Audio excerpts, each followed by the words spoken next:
I'm Coy Wire. Welcome to World Sport. We start in Sao Paulo, where on Sunday the FIFA World Cup qualifying match between South American football giants Brazil and Argentina was stopped just minutes after kickoff when Brazilian health officials marched onto the pitch and escorted multiple Argentinian players away, alleging they broke quarantine rules. Corinthians Arena, game suspended. Brazilian health regulatory agency had requested support from the country's federal police to prevent 4 Argentinian players from participating, saying they'd made false statements upon arriving in Brazil, omitting that they had been in the UK in the past 14 days. Now, under Brazilian rules, that would mean they would have to quarantine for 2 weeks upon arrival. Absolute confusion. You can see Brazilian superstar Neymar alongside Argentina's legend Lionel Messi trying to figure it all out. Eventually, Argentina's side leaving the pitch. Team manager Lionel Scaloni said afterwards that the events that transpired made him, quote, very sad, and that both teams wanted to play the match. Brazil were already without 9 players for this game. Other South American sides have lost players due to COVID-19 due to a decision by some European clubs to not let their players travel to Brazil amid the pandemic. Now, CONMEBOL, South America's football governing body, tweeting this, quote, due to the decision of the game's referee, the match organized by FIFA between Brazil and Argentina for the World Cup qualifiers is suspended. Adding, quote, the referee and the match delegate will raise a report to FIFA's disciplinary committee, which will determine the steps to follow. These proceedings will adhere to current regulations. The World Cup qualifiers are a FIFA competition. Every decision concerning this organization and its development are of the exclusive authority of that institution, unquote. Now, earlier, Associated Press global sports correspondent Rob Harris told us what happens next is uncertain. Well, as it stands now, the game has been suspended tonight. It looks like it's been postponed. Whether or not it's ever played and completed, well, that's another matter. Obviously, the responsibility does fall on the Argentine players, and ultimately, just what will the match delegates say and the referee in their report? As we understand it, the Argentina players had already left their hotel in Brazil to head to the stadium when the health officials locally were already on their way to try to speak to the Argentine players. What did they say on those quarantine forms? That will be crucial. Did they fully declare they'd been in England? And I think we've rarely ever seen such scenes like it. Health officials going into a stadium, going onto the pitch, stopping a game to confront players for breaching national quarantine laws, national visa laws, the whole reasons for their entering of the country. And obviously in the assessment, it will be worked out. What did the match delegates know? Because they sign off the team sheets. Did they know about this? Did they know there was any questions over the eligibility of these Argentine players? Or was it actually the Argentina side that didn't inform the match delegate properly that there were issues? Because ultimately, it's the latest saga in what has already been an unfolding mess over player release for World Cup qualifiers. These players shouldn't have even been in South America if the Premier League had had their way, because they didn't want any players to go to South America. And these players are from Tottenham and Aston Villa, because when they return here to England, they have to quarantine in a hotel for 14 days. What we'd focus less on are the quarantine requirements in South America. And Brazil has regulations that say anyone who's been through the UK in the previous 14 days, they've got to quarantine on arrival there. And that seems to be the heart of this issue, just what was said and what was declared.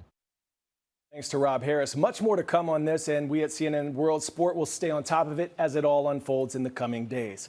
Now to Sunday's Dutch Grand Prix, where Red Bull superstar Max Verstappen aimed to make it a weekend to remember, not just for himself and his team, but for the hordes of fans who came out to support him at Zandvoort. The 23-year-old Verstappen delivering an absolute masterpiece from the pole position. Verstappen's Orange Army lighting flares that filled the air with orange smoke as they saw him finish 20 seconds ahead of 7-time world champion Lewis Hamilton. It's Verstappen's 7th victory in 13 races with 9 rounds left. And as he takes the checkered flag, scenes of absolute delirium are triggered when it's the first Dutch Grand Prix in 36 years and the star of the show is driving under the Dutch flag.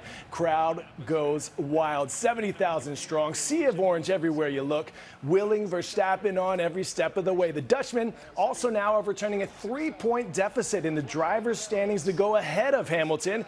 Listen to this crowd. What does this mean to you? As you can hear already, it's just incredible. Of course, the expectations were very high going into the weekend, and it's never easy to fulfill that. But I'm of course so happy to win here, to take the lead as well in the championship. It's just an amazing day with just the whole crowd. It's incredible. Verstappen regaining the ever so slight advantage over Lewis Hamilton, just 3 points separating the two title contenders after 13 races. Next up, the Italian Grand Prix 1 week away. All right, coming up, show me the money. The biggest payout in all of golf was up for grabs in Sunday's finale of the PGA Tour season. The Tour Championship was a nail-biter, and our Don Riddell went one-on-one with the winner. Stay with us.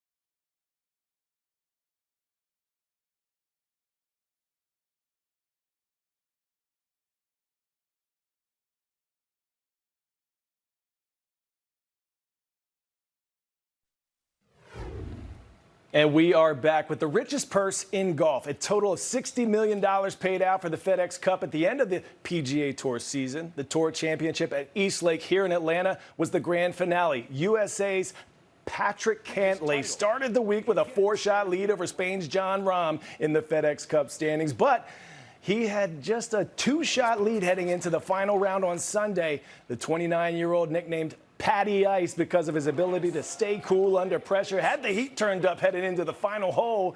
World number 1 Jon Rahm of Spain there shot an error-free 68 to get within 1 shot of Cantlay, but when Cantlay's approach at 18 fell just inside of 12 feet of the hole, he knew he was about to snag the biggest win of his career and that $15 million prize that came along with it.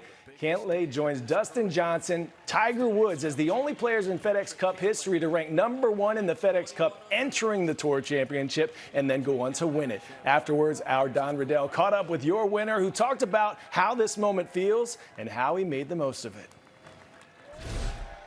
It's fantastic. I think one of the first events I won that Tiger was on the trophy was, maybe like the state championship.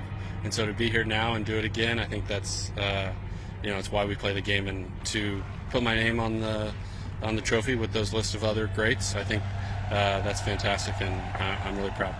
You'd be an amazing poker player because you don't give much away. You don't smile out there on the golf course, even though Jack Nicklaus once told you should smile a bit more. So what was going on inside of you today? I just told myself to focus and lock in, and that's what I told myself all day. And I really did a good job of staying present and focusing as hard as I could on every shot. I mean, that's what golf is, not getting ahead of yourself and just locking in and giving every shot your full attention. I'm really proud of myself for doing that, and doing that today, and not only today, but the whole week. To a lot of people, it kind of seems like you've come out of nowhere. So the world is about to get to know who Patrick Cantlay is. What would you say? How would you introduce yourself to the world? I think I'm a guy that lets my clubs do the talking. And I try to give an opinion if I have thought about it, and have a good opinion to share. I don't say a lot, I don't grandstand a lot, but I love golf, and I love competing on the biggest stage against the best players, and I'm just grateful to be where I am and doing what I do. So this has been the longest season because of COVID. 50 tournaments, 6 majors, you were the last man standing, and not only that, you finished with flying colours because you won last week as well. How do you think you're going to remember this time? I think I'll draw on these experiences for a long time. I'm going to have lots of tournaments, hopefully, in my career, and I'm going to be in similar situations in the future that I was this week and last week. And so drawing on those positive memories and remembering what it felt like to come through in the clutch, I think that's great for me going forward, and I'm going to use these experiences as helpful experiences down the road. Finally, the world is just getting to know you, but your peers and your rivals on tour know exactly who you are. They know what you're capable of. What do you think you're capable of now, going forward? Yeah, self-belief's a big thing. doing what I do. You're all alone out there, and you have to have that self-belief to be able to come through when it matters. And so, like I was saying earlier, every time you can come through when it matters is just very helpful in this game, because you don't get the opportunity to win tournaments that often. It's unlike the other sports in that regard. So who knows, but I'm going to keep working hard and hopefully put myself in positions where I can come through in the clutch again. All right, great stuff as always from our Don Riddell, catching up with Patrick Cantlay. But one player he might not have been able to catch up with if he'd tried, Chile's Joaquin Niemann. Niemann started Sunday in last place, 24 shots off the lead with no playing partner. So the 22-year-old decided, why not try to break the unofficial record for fastest round ever at the Tour Championship?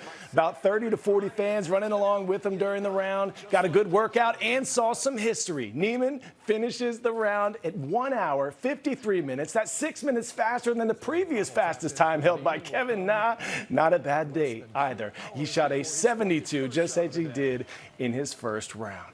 All right, now we want to share something special from Japan, where the curtain has fallen on the Tokyo 2020 Paralympics. A vibrant closing ceremony for some of the most inspiring athletes in the world. China topped the medal table with 207 overall, 96 gold. Next Summer Games, Paris 2024. All right, from me and my team here at World Sport, have a good one. Before you go, halfway point of the U.S. Open in New York, and what a few days it's been at Flushing Meadows. Here is our latest Rolex Minute.